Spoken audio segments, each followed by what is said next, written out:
Dans cette première vidéo du chapitre de biodiversité et fonctionnement des écosystèmes, nous allons traiter de l'écosystème et de la biodiversité sous forme de rappel. Donc déjà, la définition d'un écosystème, c'est l'ensemble de la biocénose, c'est-à-dire les êtres vivants, vivant dans un biotope, c'est-à-dire tous les non-vivants, en perpétuelle interaction et à un instant T. C'est quelque chose qui n'est pas fixé, qui n'est pas figé. Donc les interactions au sein de la biocénose sont les relations trophiques que vous avez vues l'an dernier, à savoir un peu les principales, on ne va pas toutes les dire, prédation, parasitisme, compétition et commensalisme. Je vous rappelle que prédation, c'est le fait de capturer un être vivant et puis de le consommer soit en entier, soit en partie. Voilà, souvent après une mise à mort, bon, pas toujours, des fois les proies sont avalées vivantes.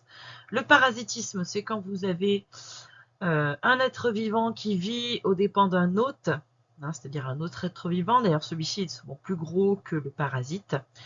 La compétition, c'est lorsque deux êtres vivants se partagent une même ressource. Et le commensalisme, c'est lorsque un être vivant bénéficie de l'interaction, mais par contre, cela ne pose aucun problème à l'autre être vivant. C'est neutre pour l'un, donc est positif pour l'autre. Donc cette biocénose, elle s'organise en réseau trophique. C'est ce qu'il faut se rappeler. Et un réseau trophique, c'est quoi? C'est un ensemble de chaînes alimentaires qui ont des maillons en commun. Alors je vous rappelle qu'évidemment tout commence par un producteur primaire, les végétaux, ça ce sont des rappels de l'an dernier.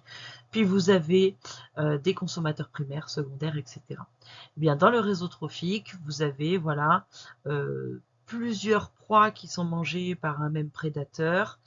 Et généralement, vous avez également plusieurs ressources alimentaires pour un même être vivant. Voilà. Ce qui permet de limiter les disettes alimentaires. Lorsqu'on a plusieurs proies, plusieurs ressources alimentaires, on peut toujours trouver à se nourrir si une disparaît.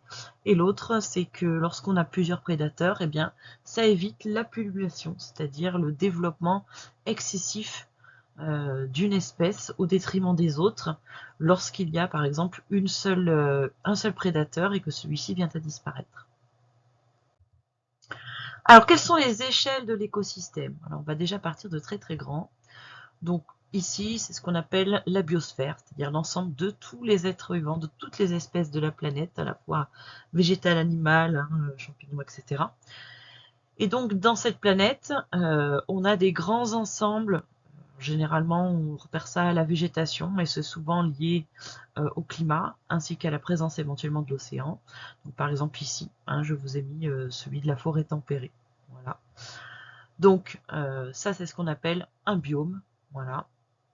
Et dans ce biome, vous avez une multitude d'écosystèmes. Ici, j'ai mis la forêt, mais c'est pas le seul.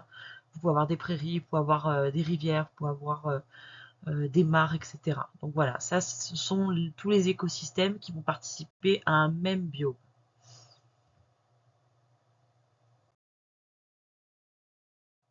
Et puis, dans notre écosystème, on va avoir également des petites variations très locales qui ne vont pas excéder quelques mètres. Généralement, on sépare, c'est pas qu'on sépare, mais en tout cas, on repère qu'il y a un élément, voilà, cette petite variation parce que vous avez des espèces très petites qui habitent dessus et qui sont incapables de beaucoup se déplacer, donc ils vont être inféodées, c'est-à-dire dépendantes de ce tout petit milieu.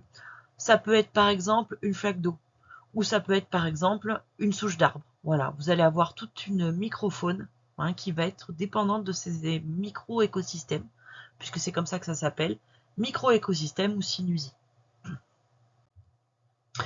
Et la biodiversité dans tout ça? Eh bien, la biodiversité, elle se mesure à plusieurs échelles. La première, c'est la biodiversité écosystémique. C'est la diversité, c'est-à-dire les différents écosystèmes qu'on peut avoir.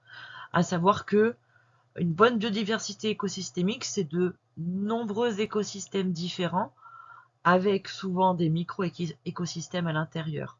C'est le contraire d'une uniformisation, évidemment. Mais on l'a aussi au niveau des espèces. Une bonne biodiversité spécifique, c'est un grand nombre d'espèces. Attention, un grand nombre d'espèces, mais qui ont une répartition en termes d'effectifs qui est relativement homogène. C'est-à-dire que vous n'avez pas une espèce qui domine et un ou deux individus des autres espèces. Voilà.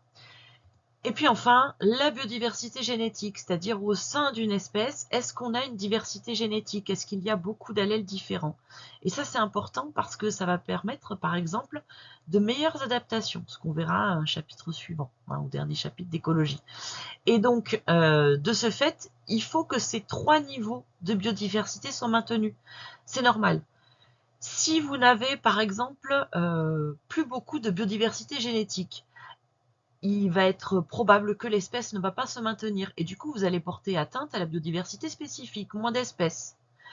Et pareil, si vous n'avez pas une bonne biodiversité écosystémique, il y a peu de probabilité pour que vous ayez une bonne biodiversité spécifique. Si vous avez peu d'écosystèmes différents, vous n'aurez pas beaucoup d'espèces différentes. Voilà, donc ces 3 niveaux sont liés et ils sont tout aussi importants les uns que les autres. Donc voilà pour ces petits rappels sur les écosystèmes et la biodiversité.